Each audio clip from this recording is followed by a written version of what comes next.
रायगड जिल्हा परिषद आदर्श शाळा मोठी जुई येथे विविधतेतून राष्ट्रीय एकता निर्माण करण्याच्या दृष्टीने भारतीय सांस्कृतिक वारसा या कार्यक्रमाचे आयोजन। भारतातील विविध राज्यांच्या सांस्कृतिक ऐक्याची माहिती होण्यासाठी रायगड जिल्हा परिषद आदर्श शाळा मोठी जुई येथे भारतीय सांस्कृतिक वारसा या उपक्रमाचे आयोजन करण्यात आले होते। या उपक्रमाअंतर्गत विद्यार्थ्यांनी महाराष्ट्र, ओरिसा, पश्चिम बंगाल, गुजरात, दक्षिण भारत, पंजाब या राज्यातील लोकांचे पोशाख, वेशभूषा, खाद्यपदार्थ व त्यांचे लोकनृत्य या सर्वांचे सादरीकरण केले। सदर उपक्रम यशस्वी होण्यासाठी शाळेचे उपक्रमशील मुख्याध्यापक कौशिक ठाकूर, सहकारी शिक्षक दर्शन पाटील, यतीन म्हात्रे, शर्मिला भोईर, अंकुश पाटील, सुरेखा खराटे व विद्यार्थी पालक यांनी मेहनत घेतली। महामुंबईसह मिलिंद खारपाटील, मोठी जुई।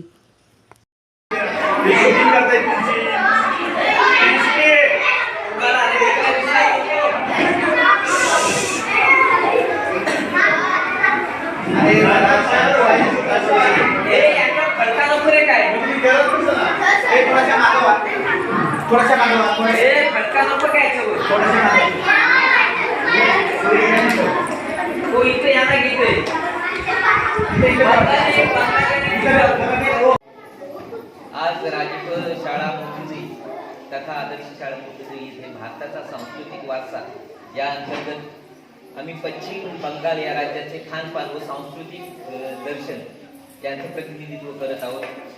खरं म्हणजे पश्चिम बंगाल आणि त्रिपुरा, बांगलादेश या राज्यांतर्गत किंवा देशांतर्गतचा जो परिसर आहे तिथे बंगाली खाद्य संस्कृती आणि सांस्कृतिक वारसा मोठ्या प्रमाणात पसरलेला आहे। आणि आपल्या कोकणाप्रमाणे पश्चिम बंगाल राज्याला मोठ्या समुद्र किनारा लाभल्यामुळं त्यांच्या आहारात भात व मासे त्यांचं मोठे खाद्य आहे। मोहरीच्या तेलात केलेला पेंडकी आणि हिंसा मासा हे त्यांचं आवडते खाद्य आहे। तसेच मिष्टान्नामध्ये रसगुल्ला, रसमलाई, लाल दही, मिष्टी दोई हे त्यांचे आवडते पदार्थ आहेत। तर आज आम्ही त्याच अनुषंगाने नंतर या इथे कोलंबी आहे, खेकडे आहेत आणि हा हिलसा मासा देखील आणलेला आहे मोहरीच्या तेलातला। त्याचप्रमाणे रसगुल्ला आणलेला आहे आणि त्याच्या संस्कृतीचं दर्शन म्हणून त्या विद्यार्थिनी देखील त्याच प्रमाणे साड्या लावून व ठसठशीत बंगाली पद्धतीप्रमाणे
रायगड जिल्हा परिषद प्राथमिक शाळा मोठी जुई तथा आदर्श शाळा मोठी जुई या ठिकाणी भारताचा सांस्कृतिक वारसा या उपक्रमाअंतर्गत इयत्ता 5वीच्या विद्यार्थ्यांनी आपल्या गुजरात राज्याची संस्कृती कशी आहे हे दाखवण्यासाठी या ठिकाणी त्यांच्या गुजरात राज्याच्या पेहराव जो आहे आणि त्यानंतर गुजरात राज्याचे जे पदार्थ आहेत या पदार्थांचं प्रदर्शन या ठिकाणी झालेलं आहे। तर या गुजरात राज्यात या ठिकाणी जे बनवलेलं या ढोकला